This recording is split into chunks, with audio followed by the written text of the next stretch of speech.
Look at this beautiful, stately home. We're here today in Chatsworth, Georgia.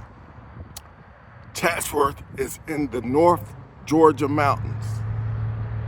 For a frame of reference, this is the district that Marjorie Taylor Greene represents in Congress. Yeah. I'm going to show you this beautiful landscape. Okay? I hope you can see the mountains in the background. These gently rolling hills. Lovely little orchards surrounding this property. You see? The beautiful thing about this area was that this was Cherokee country. And this house belonged to a Cherokee chief. It was built by a Mr. Joseph Van. At least that's his white name, or let's say civilized name. The reason I say civilized is because the Cherokees, being a southern region tribe, were part of what's called the 5 civilized tribes, okay? And they called them the 5 civilized tribes. I'm gonna walk around this house for you, give you a perspective of it all, see how beautiful it is and how well built it is. You see, this thing was built between 1803 and 1804. Yes, it's over 200 years old and still standing and still stately. 200 years. So, Mr. Van was a very wealthy man, a very prosperous chief in the Cherokee Nation. And don't get it twisted. This was considered an actual nation in the 1800s, the early 1800s. You see, they made treaties with the United States of America. And they're called the 5 civilized tribes because they adopted the ways of their colonizers. All right? See, these are some of the buildings on the property here that were built around the same time as this actual house. Yes, the 5 civilized tribes. And the reason that they were, quote unquote, civilized was that they gave up their old way of life in exchange for being more like their colonizers. And for a time, they were well respected by their colonizers. For a time. Now, I don't know if it's in the frame yet, but there is a road that runs right past this house. And that is the old federal highway. And that highway was approved by the Cherokee Nation to allow the United States to enter on their land to have a pathway to connect Georgia and Tennessee together. So this would have not been done without a treaty that was signed off on by this man who built this house, Chief Van. And to let you know how famous or how infamous this whole area was, we're standing right smack dab at the beginning of what was known as the Trail of Tears, okay? And I don't know if you're familiar with the Trail of Tears, but the Trail of Tears is where the United States government and the state of Georgia decided that these civilized people weren't entitled to this land that they lived on for generations. Right? So in 1832, the state of Georgia had what's known as a land lottery. It was only open to white male Georgians. You put in your little lottery request and you would get land. The problem was there were people that lived on this land, including Mr. Van, right? So the funny thing is they auctioned this man's land off right under his nose.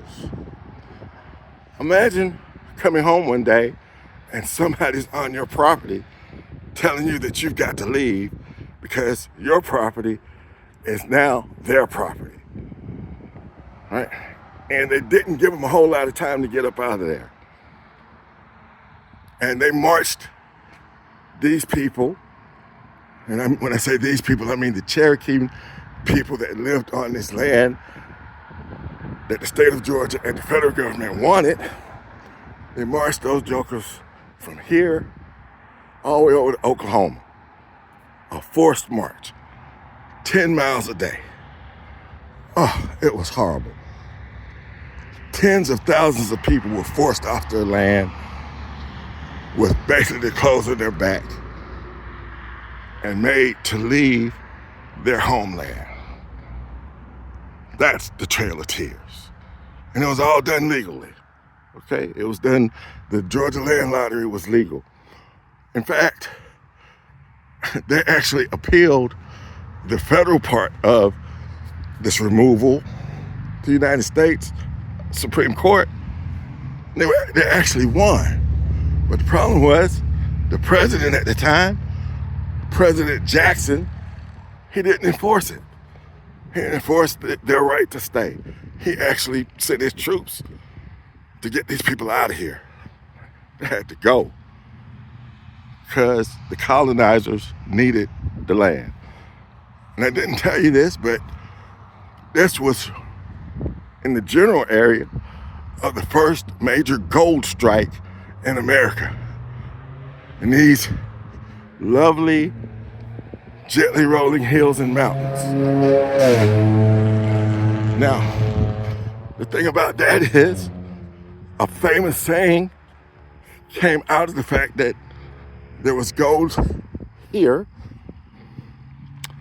because one of the colonizers made sure that he let the rest of the world know that there is gold in their hills. There is gold in them their hills. Come and get it, right? So they came. They saw and they conquered. But the reason I'm showing you this house and I'm telling you about the Trail of Tears is because, this is dirty South history. So we get dirty with it. This house was built by African slaves.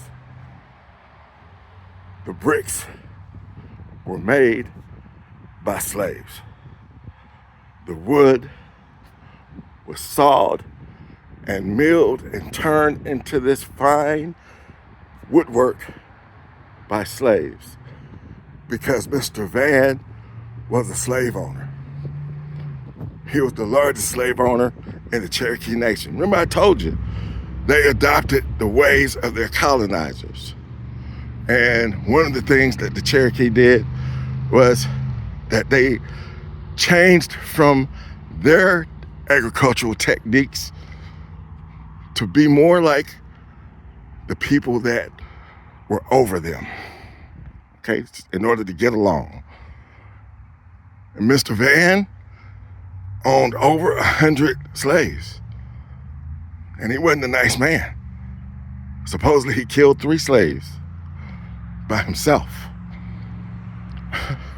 So, the Trail of Tears, when the Cherokee and the other 4 civilized tribes, Chickasaw, Cherokee, Choctaw, and Seminoles, were forced off of this southern land to be physically removed to Indian Territory and Oklahoma, with that march of about 10 miles a day, yeah, there were black slaves that made that march with them.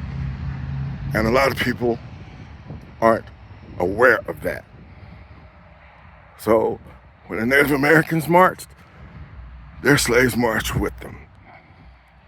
10 miles a day, rain, shine, snow, sleet, whatever. A lot of people aren't aware that Trail of Tears involved a number of African slaves or enslaved people. So we're here, as I said, at the base of the Trail of Tears where it all started. And I want you to keep in mind, history books talk about this. But please remind me to tell you about the other Trail of Tears.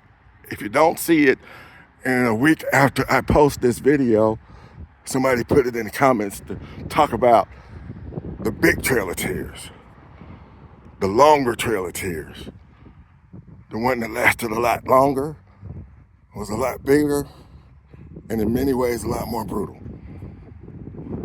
But if you ever get an opportunity, come and visit this place. I'm going to put the coordinates in the comments or somewhere with the video. All right.